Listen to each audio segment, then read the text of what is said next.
अगर आपको पूरी फ्रीडम दिया गया तो क्या करोगे आप? सर, नीति करोगे, डॉक्टर ही बनोगे? सबसे पहली बात तो ये कि जैसे कि मैं कुछ पढ़ रहा था तो मुझे पता चला कि सिर्फ 5 चीज़ें, 5 प्रोफेशंस जो लोग बस देखे देखी फॉलो कर रहे हैं: डॉक्टर, लॉ, इंजीनियरिंग और मैं भूल गया थोड़ा सा, sorry sir. Relax.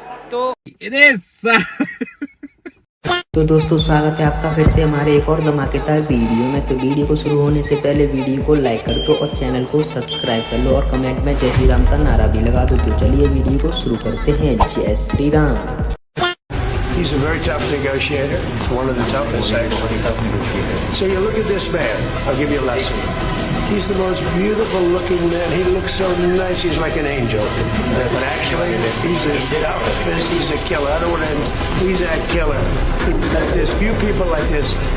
People say he's such a nice man. I said no, he's very tough. He's a tough trader, and he loves the Indian people.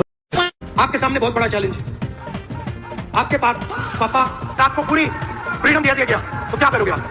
नीति करोगे, डॉक्टर ही बनोगे? सबसे पहली बात तो ये कि जैसे कि मैं कुछ पढ़ रहा था तो मुझे पता चला कि सिर्फ 5 चीजें, 5 प्रोफेशंस जो लोग बस देखे देखी फॉलो कर रहे हैं: डॉक्टर, लॉ, इंजीनियरिंग और मैं भूल गया थोड़ा सा, sorry sir. IIT, IAS, IPS क्यों भेजना चाहते हैं? हेलीकॉप्टर पायलट से कहा 5-6 लड़कियों को आप हेलीकॉप्टर में ले जाइए, जॉय राइड कराइए, कॉकपिट दिखाइए। यूपीएससी में से एक व्यक्ति निकलेगा, सॉरी नीट में से।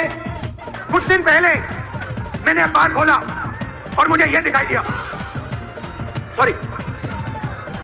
बात सिर्फ राघव चड्ढा या सयोनी घोष की ही नहीं है। ऐसे नेताओं की लिस्ट बड़ी लंबी है जिन्होंने अपने मतदाताओं की पीठ में छुरा घोंपा है। सच तो ये है कि जनता को भाजपा से ज्यादा इन नेताओं ने ठगा है। बस हमको आपका ही इंतजार है कि आप कब आ रही है बीजेपी में, क्योंकि आपका भी जो पीड़ा है ना चरम सीमा पार कर रहा है।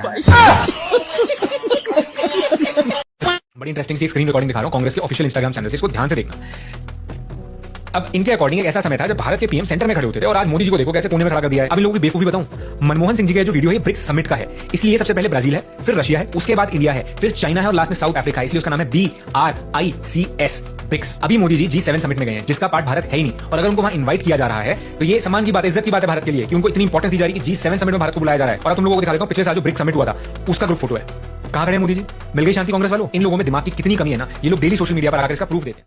भाई मोदी जी मेलेनी जी से दोबारा मिल चुके हैं G7 के, और मेलेनी जी क्या बोल रही है, सबको बता रहे हैं कि हम इंटरनेट पे सबसे ज्यादा फेमस कपल है। मतलब देख रहे हो, मेलेनी जी भी दबा के रील्स देखती हैं, सारे कमेंट्स पढ़ती हैं, और मेलेनी जी को भी पता है कि एल्गोरिथम कैसे काम करता है। मजा आ गया भाई, मजा आ गया।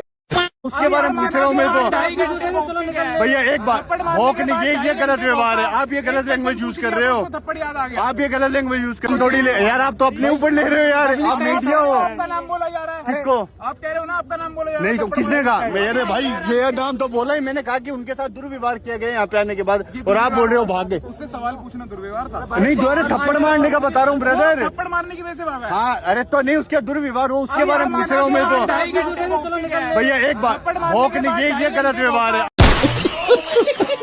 आप ये गलत लैंग्वेज यूज कर रहे हो। जो भागेगा वो भागेगा भाई। गलत एक बात बताओ, एक सेकंड, वहाँ पे जंतर मंतर हीरो बनने कोई नहीं आया, जंतर मंतर के अंदर। अरे नहीं, अरे गजब टूबीबाज आदमी। एक नया दिन और अमेरिका की ओर से भारत की एक और नई तौहीन। कुल मिलाकर यही तो देन है कॉम्प्रोमाइज प्रधानमंत्री नरेंद्र मोदी की। आज अमेरिका ने अपने सबसे पुराने कमांड यूएस पैसिफिक कमांड का नाम दोबारा से बहाल कर दिया। 2018 से चले आ रहे यूएस इंडो पैसिफिक कमांड से इंडो नाम को हटा दिया गया। यह भारत के महत्व और हमारी साख पर एक बहुत बड़ा प्रहार है। अदरवाइज आप अपना नाम 8 साल में बार बार थोड़ी बदलते हैं। यह नाम परिवर्तन देश का अपमान है, और यह इसलिए हो रहा है क्योंकि हमारा प्रधानमंत्री कॉम्प्रोमाइज्ड है, जिसको इंस्टाग्राम की रील पर चर्चा करने से फुर्सत नहीं है। मुझे पूरा विश्वास है कि ट्रंप के साथ अपनी मीटिंग में ना तो वो क्रूर हत्याओं का मुद्दा उठा पाएंगे, ना तो वो ये बात उठा पाएंगे, क्योंकि उनकी कोई ऐसी नस अमेरिका ने दबाई हुई है जिसके चलते नरेंद्र मोदी अमेरिका की गुलामी करने को मजबूर है।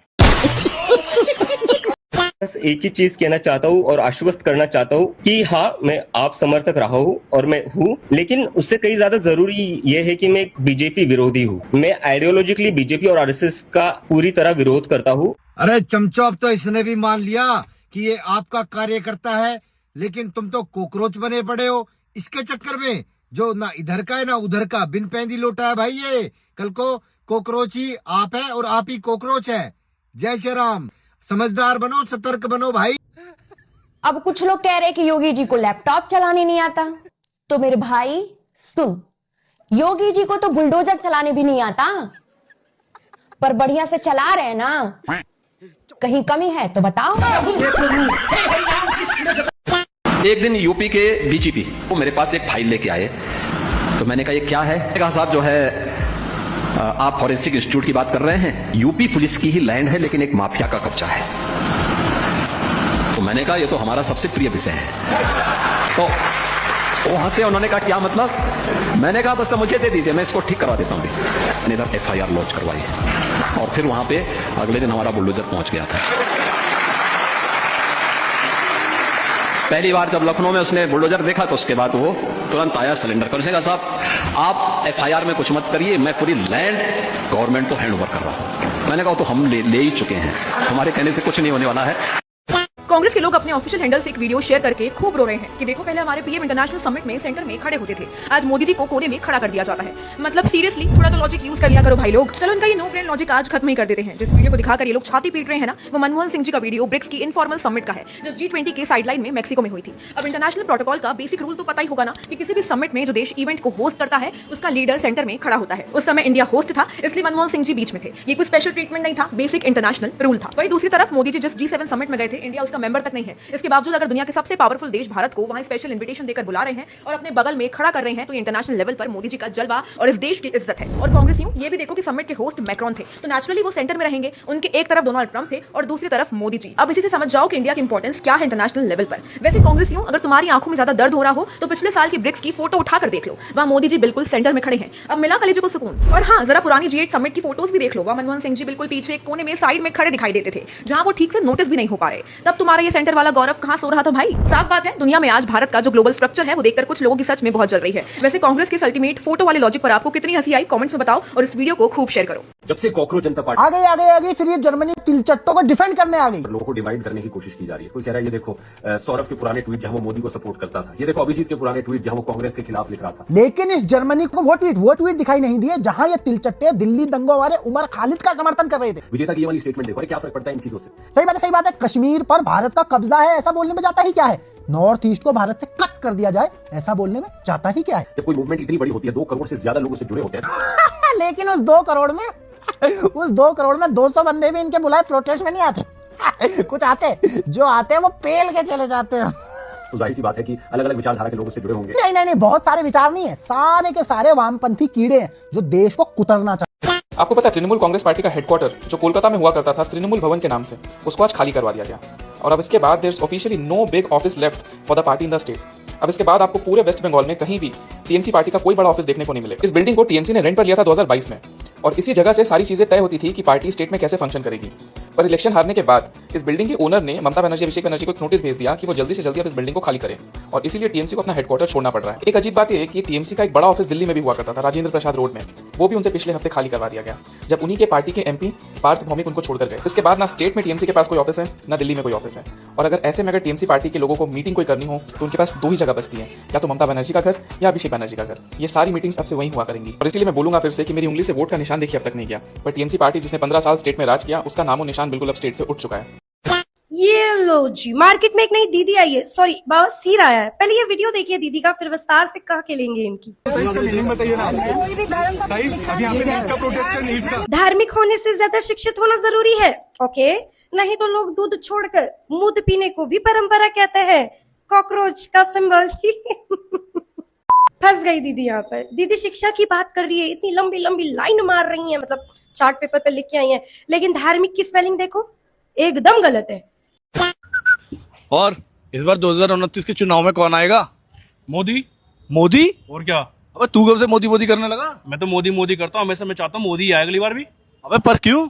बस मोदी जी आएंगे। अबे जुड़वा उड़वाली आएगा, चेक करा। वो वैसे ही है, लेकिन मोदी आएंगे हमारे। अच्छा जी, पर कैसे आएंगे? तो आएंगे। अच्छा जी। अरे भाई ये मोदी कैसे करने लगा? भाई से डरा है कि कहीं योगी ना आ जाए।